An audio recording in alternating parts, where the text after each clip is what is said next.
Hey again, everybody. This is the new installment of Let's Study, where we make attempts, however futile, to promote the academic and artistic viewing of video games. So, I've made it a point in the past to look at games in a very isolated sense. That is, to view them without much, if any, outline context, and to study them just as they're presented, without the need for bringing in greater context. But for this installment, which is 2013's Tomb Raider, I'm going to violate that rule quite a bit because there are things I want to talk about that require a look at the bigger picture of the games industry and some of those types of things. So I'll also talk about the game itself, of course, but I wanted to renounce one of my own tenets at the beginning, just as a forewarning.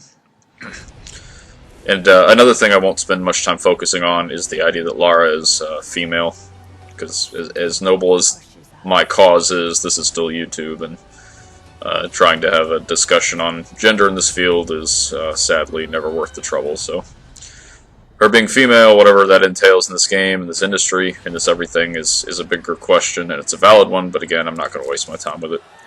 So, many have proven that that sort of talk, regardless of how interesting or important, is dead on arrival so long as it's happening in a place where unsupervised children can reach it. So, for my purposes, Lara being female is incidental because I'm just so progressive like that. And so that's where my focus on that aspect of her character ends right there. So, alright, so what is Tomb Raider? Who is the Tomb Raider? The Tomb Raider, traditionally anyway, is Lara Croft. And before her reboot in this game, she was a gaming icon in the mid-90s. She had a really thick catalog of games that were most popular during the early and middle PlayStation era. I think starting as early as before the Sega Saturn got buried. And although Lara and the series waned in novelty, she kept going. You know, it was a big franchise. She had a summer throwaway movie based on the property, and so she was very overgrazed, you could say. So the first thing I'd like to do is to dispel the idea that the old Tomb Raider games are any good, as Lara was most successful on the marketing campaign because it surrounded the character. And of course the irony now is that we see that Lara barely had a character at all. The early games in the series are super quiet to a fault. They have almost no real story aside from Lara solving really stiff puzzles in caves and underground temples and so forth. And the control schemes were really horrible. The games are low on action, even at their most intense. And honestly, again, Lara simply does not have a character. She's wealthy, she's athletic, but aside from that, she's very cardboard, even for a game of that era. You gotta remember that those games came out after game plots were making huge strides with Final Fantasy, and even fighting games like Street Fighter, where character backstory is kept very simple and very sidebar and sort of on the peripheral of the gameplay and all that. Were way beyond what Lara was. She essentially spends a great majority of the game shooting and killing local wildlife and competing with other apparently privileged archaeological types that they all have zero claim to whatever invaluable MacGuffin they're working with. And again, this is 20 years ago. We certainly had lower expectations for narrative depth in gaming, but even then I think Tomb Raider scores pretty low on most metrics. At the time it was a critical success, and it's still sort of looked at fondly, but I'd wager most of the reviewers that praised it so highly probably haven't touched it since its release. And that was a time where games media had possibly less integrity than it does even now. So anyway, I recommend the remake. There is a remake if you need a comparison point for how awkward the first game is, even in its time.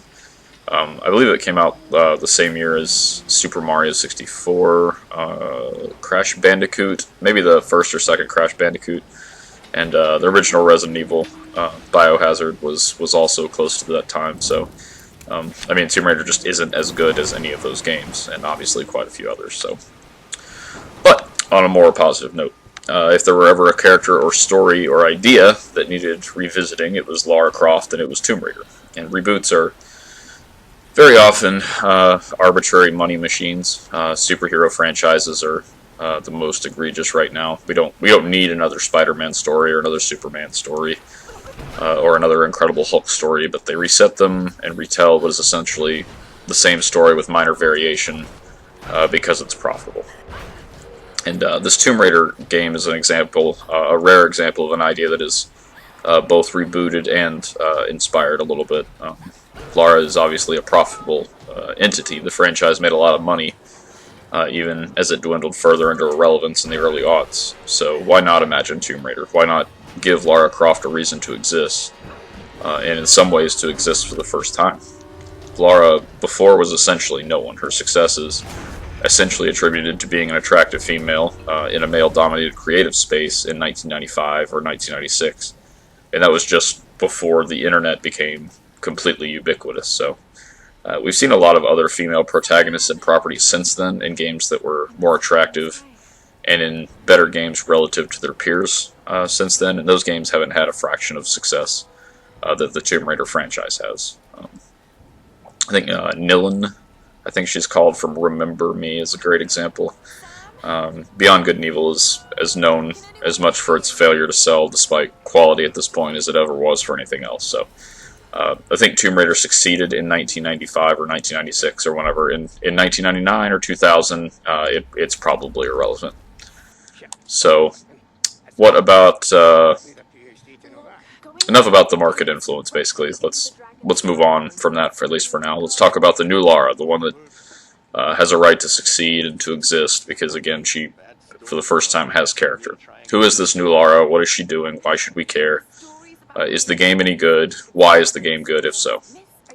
So to start with, yes, the game is quite good. Our new Lara Croft, I guess hereby referred to as just the Lara Croft, is she's young and prodigious. She's a wonderkind in archaeological study. She and a crew of characters pretty much copy and pasted from any given disaster movie or on an expedition to find an Atlantis analog that Lara believes exists because she's right and the hero and correct and great. And some of the others in the crew are varying degrees of weak and tropey and what have you. They're all lesser beings than Lara, which is good because we aren't moving them around and shooting bows and arrows with them. There's a down-and-out, misguided archaeologist who makes stupid decisions and acts like a greedy idiot. There's the supposed descendant of the mythical figure that in theory once governed the Atlantis they're seeking. There's the grizzled and respectable veteran that knew Lara's father well. We'll talk more about the supporting cast in just a little bit. But our primary focus is Lara. What does Tomb Raider do correctly? What does it do that's interesting?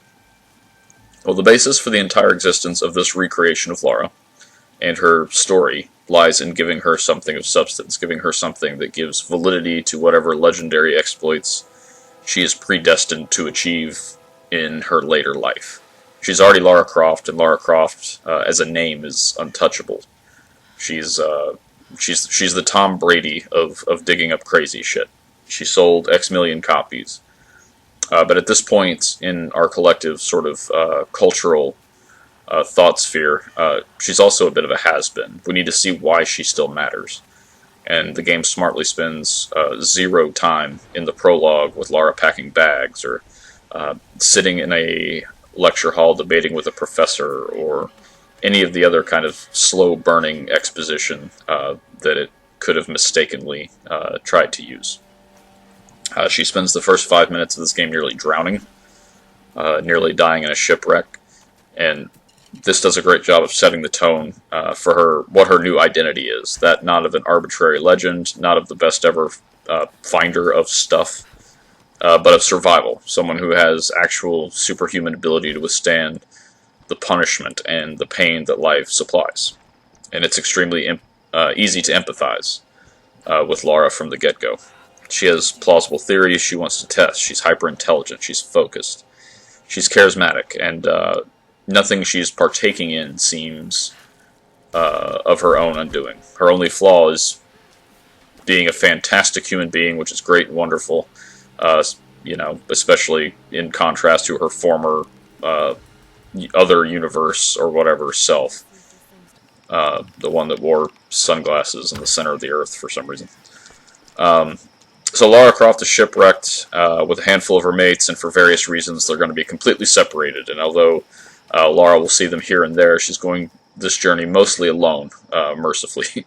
From here, Lara discovers things about the history of the mysterious island, what types of people have wound up there over the years, why they're crazy, and all the while she's performing survivalist tasks, killing animals, for good reason this time.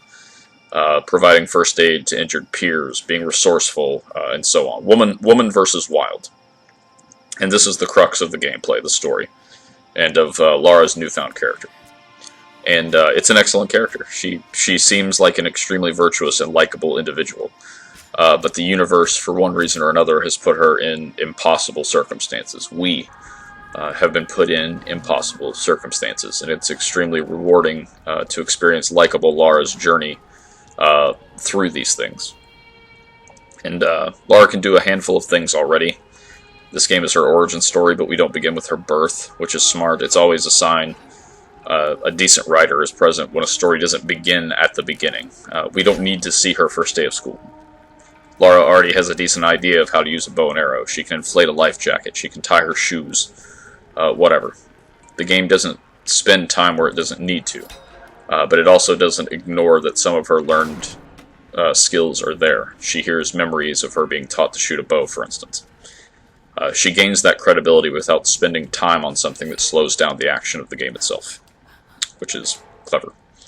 And with regard to action, the game does not hold back. The game over screens in this game are positively brutal. The game has zero forgiveness, and that's not in a Dark Souls sense, not in a difficulty sense necessarily, but in its willingness to play nice with Lara at any point. Lara never dies. She's absolutely destroyed every time you lose. She experiences bullets to the brain, errant log or tree limbs through her neck, and so on. It's really interesting to contrast this game with Uncharted, which is probably the closest Tomb Raider has from a gameplay standpoint. Both games have the game over in grayscale look, but when Nathan dies, it's typically very throwaway and ineffectual, whereas Lara's deaths make you cringe a lot more, which befits the tone of the rest of the game, as Nathan Drake as a character is much closer to the old Lara Croft. He's just a bit more cheeky and likable, and he's in high definition or whatever. But anyhow, we don't want Lara to die. It hurts to watch, and that's a good thing. These scenes also have the added effect of feeling elated when Lara does succeed. There's a good feeling of justice that we're overriding her misfortune by seeing someone who deserves to succeed do so, rather than suffer unjustly. Lara's universe is already unforgiving. In her case, the universe is exponentially unforgiving, so it feels good as a player to correct this. There's a great deal of humanity in Lara's story here. The hunting and gathering bits are obviously scientifically human, but the game also spends time with her mental processing. She went from filling up her canteen in the boat bathroom to killing violent and dangerous human beings. It's interesting to hear her process this. How does a normal human being, one with no killing experience, one barely in touch with their violent, baser instincts, react to being forced to kill someone? How do they rationalize that they had no other choice? How do they desensitize themselves to it? Tomb Raider doesn't do a great job of this, truth be told, but it tries. It tries to. Lara thinks to herself at campfires when she's resting. She expresses to another character how unpleasant it was to end a human life, and they have an exchange there. The game is trying, so to bring back the Uncharted contrast, there's something noble there that other games roughly in the same part of the genre just aren't doing or don't care to bother with. Does Lara move on from killing? Does it become easier? Yes, because it has to. Lara can kill or she can die, and she makes her decision. So Tomb Raider, Uncharted. Let's go outside the strict context of the game for a little bit, and let's talk about AAA games. A AAA game, as far as I can tell, is short for a game made that with a lot of money by a very big company. I don't believe there's any official designation going on for AAA distinction. It's just obvious when you see it. Ubisoft, EA, Square Enix, game industry folks with lots of money and power. Good for them. So Tomb Raider is a AAA game, and it's a good one. But a lot of its flaws are the same flaws inherent in other AAA games. So let's talk for a minute about where the game does not succeed. There are tones of chip on my shoulder for Lara, and that feels really pointless to me. Lara's dad is apparently some unethical, now dead explorer who is extraordinary, though morally dubious. Either way, I don't know why Lara needs this. Again, I'm not going to beat the gender drum here because that's begging for a bullshit parade. But I really can't remember many games where a male protagonist has to overcome the successes of his mother to validate himself. I'm just saying. So Lara doesn't need anything to prove. She's not at the Olympics. Not getting impaled by a madman's arrow or eaten by a pack of wolves is enough motivation. Her dad's ghost is a supporting character that nobody needs, least of all Lara. So, speaking of supporting, let's talk about the visible supporting cast. They are more or less there to die, or to have flaw A, or weakness B. Lara is the star of the show, and these characters, because they're so archetypal and out of sight, out of mind, when they die, it's pretty much utterly meaningless. They're assuredly just there to make Lara look stronger, smarter, whatever, but we don't need them. We have Lara ignoring the stab wound that she got in the first 2 minutes, and the omnipresent blood stain that it left. Remember, she's great and better than everyone else. These characters they're artificial, they're weakly written, and the parts of the plot they inhabit are AAA fat. And what do I mean by AAA fat? I mean lazy attempts to try and make the game seem bigger than it needs to be. Lara hellbent on surviving and finding out who she is. That's a game in of itself. A deranged Lord of the Flies style cult gone mad from being on the island for too long.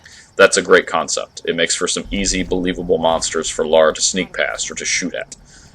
A mythical deity that curses the geographical region, wreaking havoc on any who dare sail or fly near it. Now you've lost me and everyone else. The greater, quote-unquote, plot of Tomb Raider doesn't belong anywhere near this Lara or her survival narrative. It's out of a D-grade, like, X-Files episode. It seems like an attempt to be more video gamey and to harken back to the crazy adventure plots of the original Tomb Raider timeline. But if those were any good to begin with, we wouldn't need this Lara or her story. This game does not need supernatural elements. It's really, really embarrassingly tone deaf, I think. It could even be an ambiguous, maybe the supernatural elements exist, maybe they don't situation. I don't know. But the game basically lays it out that this mythical woman governs nature and is vengeful from beyond the ancient grave, and it's just ridiculous. It doesn't really do Lara's character a disservice, but it definitely does the game a disservice. So, and furthermore, it's sort of curious that the rating of actual tombs isn't paramount to any aspect of the story aside from completion purposes. The game could have stood to make its obsession with collectibles.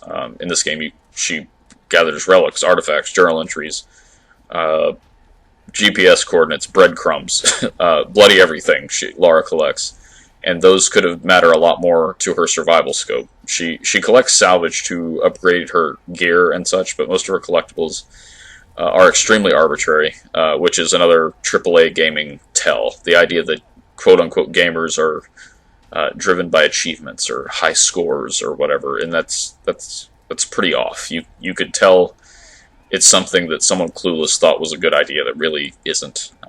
Doing completionist quests are fine, but they need to be very tied to mechanics so that they appeal to players that are outside the 100%er demographic, because I'm pretty sure that demo is a pretty steep minority. So, Tomb Raider's quick time events are also a little too plentiful. They aren't particularly interesting or rewarding. I'm still blown away that QTEs haven't moved on any from like Resident Evil 4. That game was 10, 12 years ago, whatever it is, and its sort of heads-up QTE novelty was sort of clever then, but God, has it been beaten into the ground everywhere it doesn't belong. So that's another AAA black eye there. I don't know. I guess these are attempts to fool players into thinking they aren't watching a cutscene, or to let less experienced players think they're doing something easy and accessible, but even then you still need to utilize the rest of the game's more intricate mechanics during 95% of the rest of the game. So I don't know. I don't understand QuickTime events in modern gaming. I just don't.